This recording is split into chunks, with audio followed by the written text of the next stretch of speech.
Much, Riv. What's up, guys? We're joined by Crepo and Snoopy, of course, of Evil Geniuses. Come into that game, of course, a difficult match on paper for you guys. Curse having a better season so far. What was your confidence like coming in? I've always considered us having a decent fighting chance against like Dignitas and Curse. I really still feel that there's a big gap between top 3 and bottom 5 in NA. Yeah, just recently, like we were really close, but every weekend we kept losing, and the gap kept getting bigger and bigger and bigger. Yeah. We had confidence we could win. Not insane amount of pressure either, because the match that will matter is only the match against XGG. Regardless of what we do here, we need to win against XGG to like solidify that 7th place. Yeah. Yeah. This game did show one big thing that I think you guys have improved on a lot. It looks like you had a much better communication, especially using something like Pantheon ult, which timing is everything with that. Have you guys done anything specifically to work on that, or did you just finally everything fall into place? Honestly, no. Like the last few weeks for us have just been a bit crazy. With having to use subs, go home and get visas sorted, it's just been a little bit crazy. Communication is definitely one of our weakest points right now. You'll notice in our rotations, like we might win the early game, but our rotations are really not on point, and that's a lot of it down to communication. And I know actually throughout your season, you guys have actually had a large number of like, you almost won losses, like a significantly high number of like almost wins. Does that do anything to you guys when you're like, we can almost beat all these top teams? No, I would say that it's like it doesn't matter if you don't win. It really doesn't matter. Because like for the middle of the season, we're having close games against TSM, against CLG, but it really didn't matter because come the end of the season, the results aren't there. It shows how many losses we have to wins. And we really need to pick up, most importantly, the game against XGG tomorrow. That's the most important one for or today. Sorry, yeah, sure. later today is the most important one now. And it's kind of sad, really, considering how close our games were with the top teams. Yeah. That we're now fighting for last spot essentially, which is it blows a little bit. Sure. You were open your mouth. I figured. I want to get to this dragon fight. Okay. We're talking about their next game already, but let's go back to this game and bring up this dragon fight that you guys do have. Walk us through this one, guys. I actually don't quite remember what happened. So we're doing a Drake, I imagine. We're bursting it because they don't get in time. I heroically take that bind to prevent it from stealing Drake. And that's just when you like assess the situation, what's going to happen. Pobelter, I think he goes out a little too far, but then we answer with the Pantheon ult. And now it's just up to calling targets. I know we've been calling left side, people are calling Trundle. I'm going on a Morgue. And it's basically at this point, it's almost reactive. Like we try to get the Morgue down and then just dodge as many skill shots as we can. And right now, yeah, we got to get out. So we just try and survive, and I think we get a little lucky. I think I'm about to flash a spear here that ends up hitting Inox, and we get really low, and we're considering a turn. The turn is the biggest part. Yeah, we're considering a turn here, but then we decide like no, like it's too unsafe. But then he flashes in, and we're like, okay, well, let's take a freebie.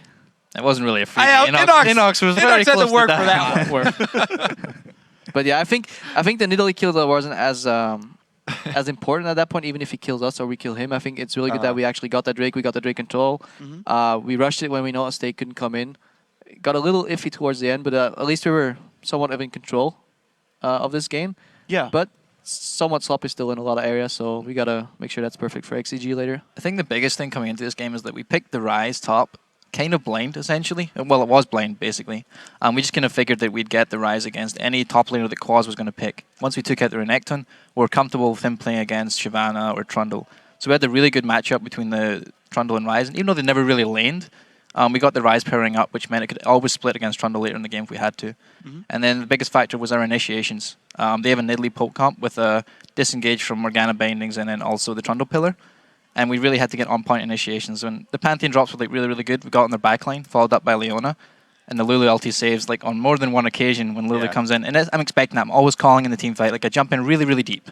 Like deeper than I maybe should. And I'm always calling, where's the Lulu ulti, where's the Lulu ulti? Yeah, one of the things I was really surprised about is Curse have Caitlyn traps, they have bindings, they have spears, all these things that they can line up at your point of impact as Pantheon. It's so scary to do those deep jumps.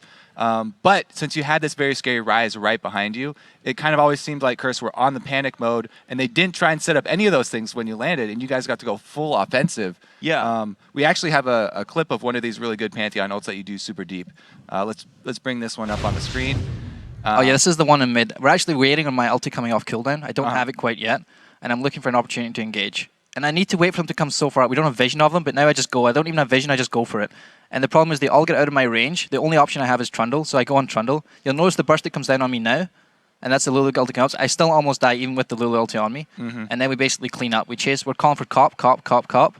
And I think Trundle dies to ignite or something. Yep, it dies to ignite. Now we look for the follow-up on Voyboy here. Creepo flash stuns, Inox snares, and then I flash stun to follow up as well. And then we got a good pickup on Voyboy and really came out on top there. The biggest thing about this composition that the engage, it comes in waves. So either I go in first, then Pantheon follows up, or most of the cases, because as you highlighted, they have Trundle Pillar and this wall of traps and like mobility and binds and Black Shield to get out. But Pantheon can literally just bypass that. He just jumps up in the air, lands somewhere, and then they can't really stand still to fight him because the second wave of engage is coming in, as in like Leona. Then you have the Lulu knockup, which is CC, and then so you pile on CC one after the other, and they were too far behind, and their poke wasn't as hurting as it should be to actually stop that. So in the end, once we get a lead, we can pretty much steamroll their composition. Yeah, you saw them actually at one point try and force Baron, which they really at that point should never have done. But they felt forced into that situation, which is what led to the surrender later on. And I went for a really deep Pantheon ulti. Actually, maybe a little bit too deep. I could have waited about two seconds more or something like that. But I actually wanted to force the fight. But you saw they were getting desperate. Like they couldn't close out the game. They tried to siege. It didn't work because they got engaged on. Then they tried the desperate Nashor play and it didn't work out. And just kind of closed the game out from there. Yeah. Creepo, I actually want to follow up on one thing that you said about the engages coming in waves. Kind of 2 points. So one is, do you think that's actually a mandatory thing when you fight a poke comp, is to have more than one engage tool? And two, did you know that Curse tends to be running a lot of poke type compositions when you're going through champ select saying, let's get some other guys in here to start fights? Yeah, we did have, like as a team, we found out that they've been running a lot of these like high range poke composition types, even like the Karma support coming in there.